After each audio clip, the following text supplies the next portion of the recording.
What's up, everyone? Welcome to another video. Zach checking in, and today we're gonna do a little something different. So there's been a lot of articles that I've been reading lately, not necessarily new articles, but articles pertaining to your personal home and whether or not you should look at it as an investment. Most of the articles that I've read from Forbes, CNBC, and basically all the other news networks that you could think of say to not look at your home as an investment. And the reasons that they give are pretty mathematically correct, not looking at it as a cost basis to make money and that kind of thing. But I have a different opinion. I think that homes are, your personal home we're talking about, is definitely an investment in two separate ways.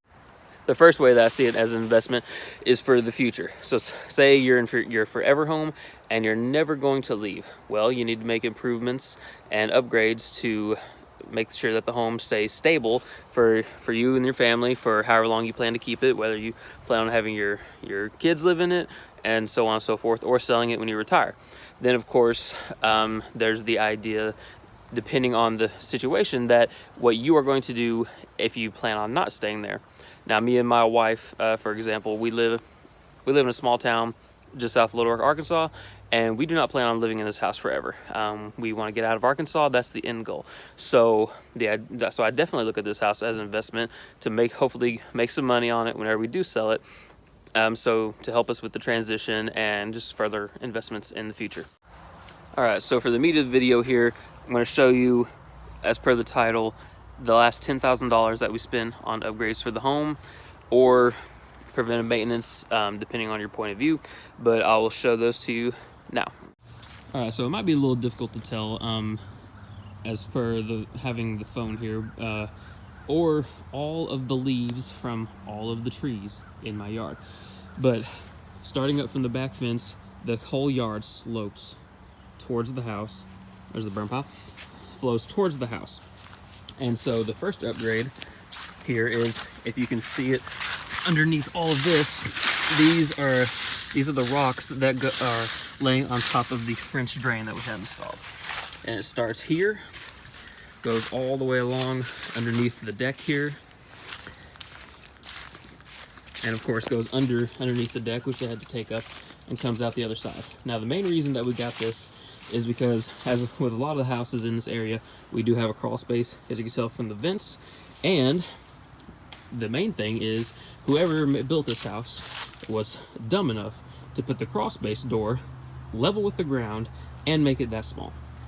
And it makes getting under there torture. I mean, I can barely fit under there. I'm a bigger guy, but I can barely fit. But anyway, that's not here or there.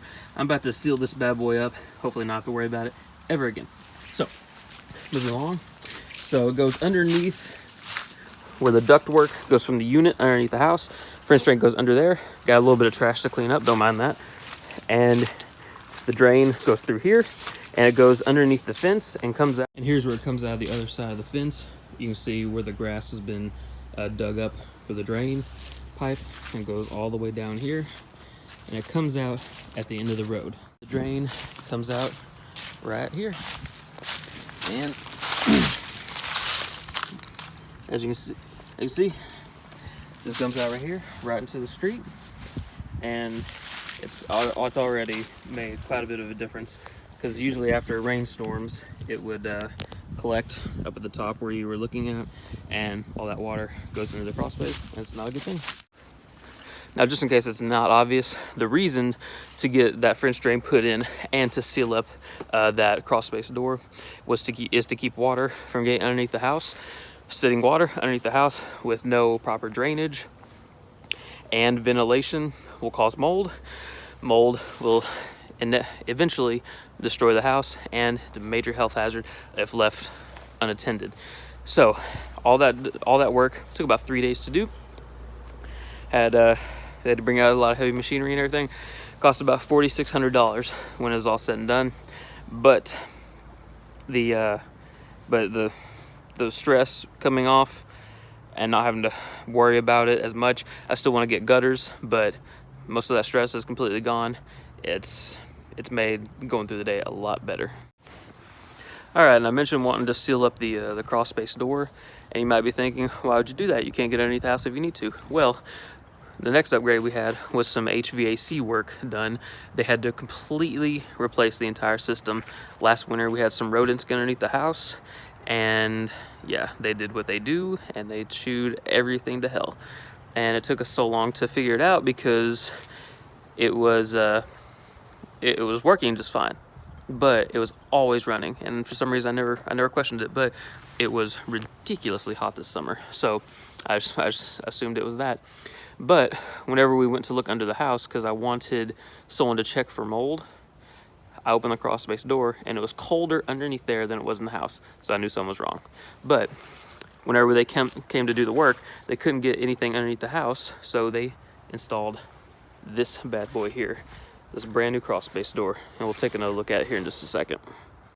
All right, so here it is. As you can see, major improvement from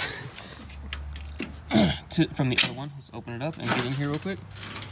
All right, so as you can see, it's a little dirty from all the work that they did, quite obviously. And let me pull this out here real fast. All right, so as you can see, there's the new ductwork, goes all the way down, and it's actually pretty fascinating. I wish I had gotten a before or after picture, because all the previous ductwork was torn to shreds all over the ground. I don't know how the house was staying cold during the summer and spring, but it was, and this is just night and day. I mean, I can actually see the other side from underneath the ductwork. That's how different it is. But all in all, this new ductwork and installing this new door cost about $5,400.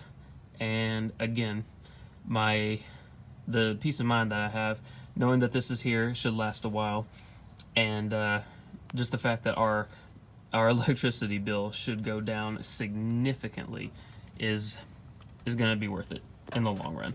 And plus, whenever we do decide to sell the house, no one's going to want a house with HVAC that does not work, torn to shreds, and the risk of water just standing underneath the house. Alright guys, so that's where I'm going to go ahead and end the video. Like I said, the total work was just under about $10,000. And if you watched one of my previous videos, how we paid for it was using my cash account from the whole life insurance that we canceled recently. So I was hoping to use a lot of that for investments, more traditional investments. But even if something changes and we do happen to stay in this house for a lot longer, we want to still be standing, not have it be toxic, and not cost a fortune in keeping everything running. So, I mean, as far as how you look at your home, just do it the way you want, evaluate it based on your needs. These two upgrades in particular are going to serve their purpose for many years, whether we sell the house or we stay in it. So just a little glimpse in how I had to spend a little bit of money and how I was not happy that I had to do it that way, but it's life, I guess. But anyway, like the video if you enjoyed it. Let me know about your home upgrades. Subscribe to the channel if you haven't, and we'll see you guys in the next video.